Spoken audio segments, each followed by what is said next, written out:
இதுவரைக்கும் இந்த சேனலை உங்கள் சேனலாக மாற்றல அப்படின்னா கீழே ரெட் கலர் சப்ஸ்கிரைப் பட்டன் இருக்கும். அதை கிளிக் பண்ணுங்கள். கூட ஒரு பெல் ஐக்கான் வரும், அதையும் கிளிக் பண்ணுங்கள். உங்கள் வீடியோக்கள் உங்களை தேடி உடனுக்குடன் வரும். அனைவருக்கும் வணக்கம். சப்தரிஷி நாடி மூலம் காதல் திருமண யோகம் யாருக்கு அமையும் என்பதனை நாம் இந்த வீடியோ பதிவில் பார்ப்போம். காலபுருஷ லக்கணமான மேஷத்திற்கு 3வது ராசி மிதுனமாகும்.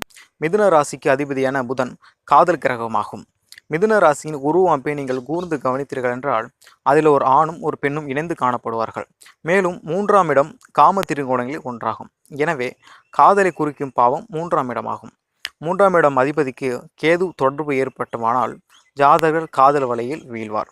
காதலை குறிக்கும் கிரகம் 3ஆம் இட அதிபதியாகும். காதல் வலையில் விழச் செய்யும் கிரகம் கேதுவாகும்.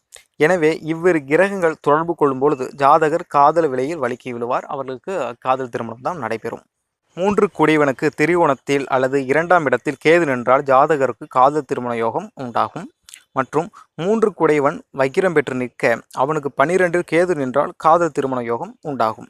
3 கூடையவன் மற்றொரு கிரகத்துடன் பரிவர்த்தனை பெற்று கேதுவுடன் திரிகோணத்தில் வந்து அமர்ந்து நின்றால் காதல் திருமணம் உண்டாகும். இந்த வீடியோ உங்களுக்கு பிடிச்சிருந்து அப்படின்னா லைக் பண்ணுங்கள், ஷேர் பண்ணுங்கள், கமெண்ட் பண்ணுங்கள். நன்றி.